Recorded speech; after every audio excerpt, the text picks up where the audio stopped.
Hello guys, so welcome back dito sa ating video. So today, we are going to talk about kung paano ba tayo mag-schedule ng email campaigns, okay, using the app. Okay, napakasimple lang po. All we have to do is punta tayo dito ngayon sa ating marketing, and then after sa marketing, after we click the marketing na tab, all we need to do is we're going to go here sa template, sa emails, and then first thing before sending out the email, kailangan muna natin na mag-create ng template, which is this one. Okay, punta tayo dito sa templates, yan, and then click tayo ng new. Okay, click natin tong new, tapos blank template, and then click natin yung select. Okay, once maklik na natin yung select, it will load up into parang another browser ID tab. Okay, nandito ngayon. Okay, so ito yung nakaset na default talaga, wherein we're gonna make the content na. Pero I would suggest na before creating the content, I would suggest na meron na kayong content na kaagad. No, it's either from ChatGPT or from the Word or ikaw mismo gumawa para hindi na kayo mahirapan. So the first thing na usually ginagawa ko is dito yung template. Usually ang new template or itong title na to, ito na yung para email title ko. So I'm just gonna copy this one sa kabila kasi meron ako nakalagay dito na content na. So i-copy ko lang dito, and then yan, i-paste ko na siya dito para it's easier for me to know once I send out na dito yung mga campaigns natin. Okay, ito na yung title. So basically, I'm handling a page. I'm one of the admins. It's a community, it's a Christian community, pero we are going to send an email because we have an event tomorrow. So kailangan natin siya para ma-notify. Okay, usually ito na yung naka-default kasi yung bago na feature nila.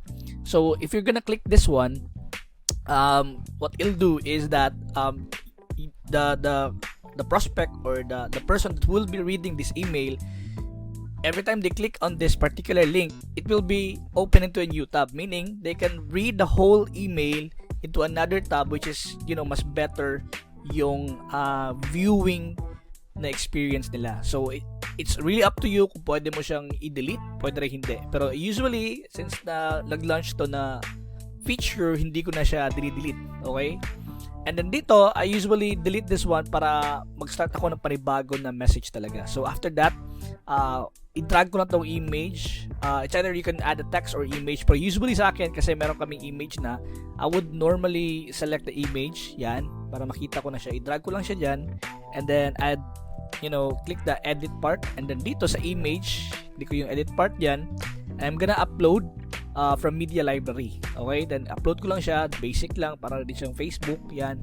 And this is the content, this is the tawag dito, ito yung creative na gagawin din natin kasi ito din naka-post na dito sa mga social media accounts namin. So we're gonna send it out lang naman din through email. So ito yung gagamitin namin, boom. Okay, so once maging okay na siya, yan, click namin yan, and ito na yung image niya. So pwede nating palitan yung image niya kasi nga medyo malaki siya. So punta lang ako dito ngayon sa width niya. Pwede ko siyang gawin na 300, let's say for example ganyan, or ikaw bahala, maybe 400. So I think 400 is good na. Then after that, pwede ko na mag-add ako ng panibagong text. It was this one, yan. Then I would normally delete this, okay? And then since we already have a content about this, so i-copy ko na lang siya. Okay? Ito. Nandito na siya sa adding sa isang tab. So ito na 'yun siya, guys. Ito na yung content niya. And then of course, kailangan ko siya ng name. Okay? So usually, I would normally go from hi, tapos ito, contact name. Napaka-importante kasi the moment people signs up doon sa landing page nyo, that's why yung requirement ko talaga is yung first name lang. Dito mo yung siya makukuha sa custom values, and then contact, and then first name. Kasi ito yung maging mangyari. So once they receive an email, and then if they're going to open the email, sabihin nun, hi Jake, okay? Kasi contact first name to. Okay, hi Jake, hi Mike, gano'n. So space lang ako dito para meron akong spacing, yan. Spacing, yan. Okay, para mas siya. Dito na your love, okay? Yan, meron mga hashtags. Actually, pwede ko na siya tanggalin ito kasi hindi na sa social media. Dito, kasi may PS dito, pwede ko siyang lagyan ng parang bold, tapos naka-italic din siya. Yan. Okay, para mas better yung experience. Yan. So, basically, this is the whole na email. And then, pwede tayong, usually sa akin din, lagyan ko rin siya ng parang divider sa baba. Yan, divider. Tapos, nilagyan ko rin siya ng footer. Okay, footer. Ito yung footer. So, yan. Okay, tapos, usually, nilagay ko siya sa gitna. Okay, dito yung gitna niya. Yan. And then, lagyan ko dito yung our email para just in case mag-reply sila, alam nila kung saan sila magre-reply. So, yung email namin is ito, the feastdigos@gmail.com. Right? So, and then after that, pwede ko rin siyang lagyan ng another divider. Yan. And then, pwede ko rin siyang lagyan ng panibagong text kasi I want people na mag-engage through our email by simply saying something like this. Okay? Lagyan ko ito sa gitna. Okay? Gitna. Tapos, usually, ganito lang ako. Usually, ginagawa ko. Got questions? Parang may question ka ba? Yan. Okay. Tapos, lagay ko ito. Feel free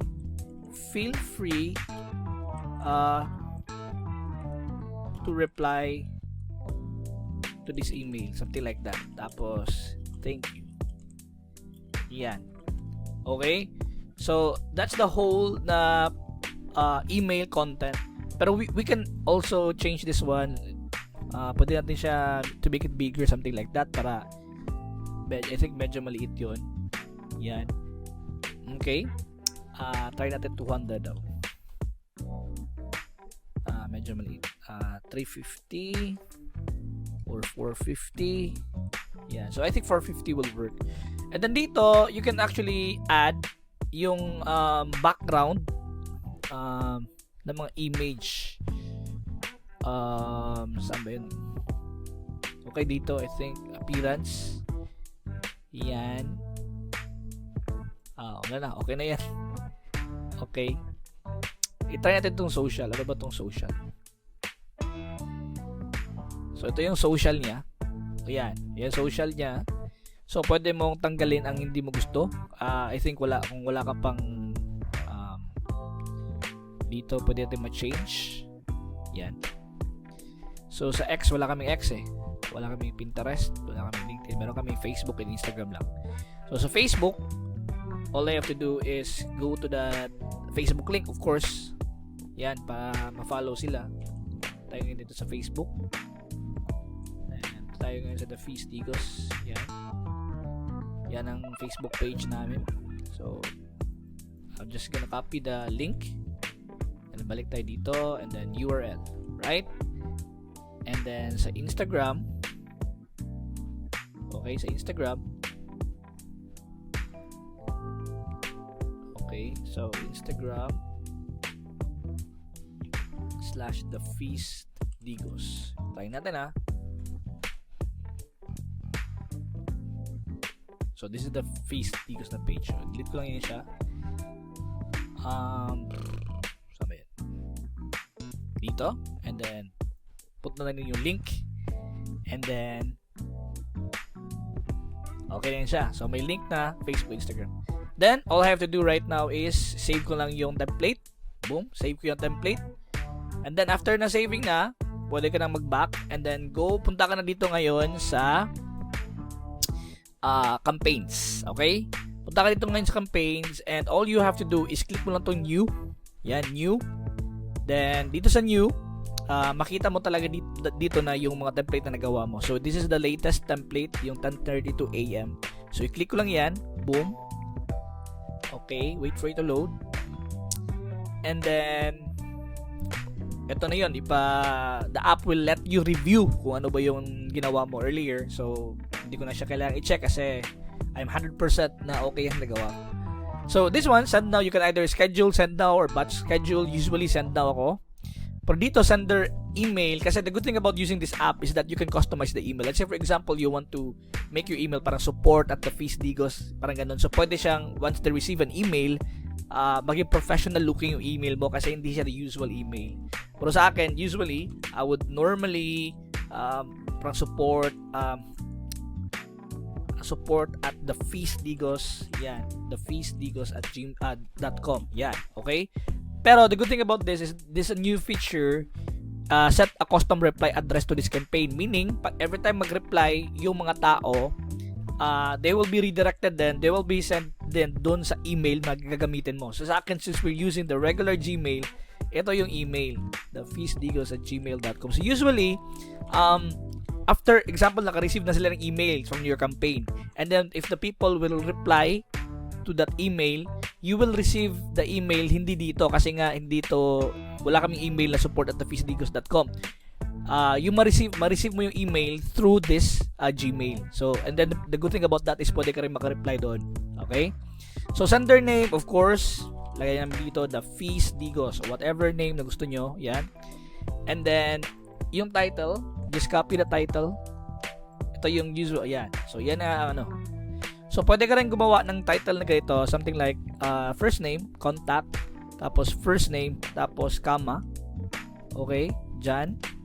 Tapos, lagay mo ito. So, parang, Jake, join us tomorrow for Talk 6. Okay? God is in the journey. So, parang ganun. And then, usually, after that, it's either you can choose contacts from tags, or a group, or set to a smart list. But we're gonna talk about that in the next videos pa. Pero usually, pag ako, I would normally go to the all contacts. Yan. So, meron kaming 67 contacts. So, you just have to review ano ba yung gagawin mo dito. So, review mo lang kung okay ba yung email, tapos email, and then you're good to go. Once you know na parang you're good to go na, all you have to do is send mo yung email, or pwede rin makapag-test ka rin ng email. So, sa akin, I'm pretty much 100% sure na okay na to. So, I'm just gonna send this one out. Click ko yung send. Boom. And then, there you go. That's how you make an email campaign using this app. Let's go. If you have any questions, just leave it in the comment section below. Maybe we can talk about that in the next videos to come. So that's it for this video, mga boss. Thank you for watching. Have a great day ahead. Bye-bye. God bless.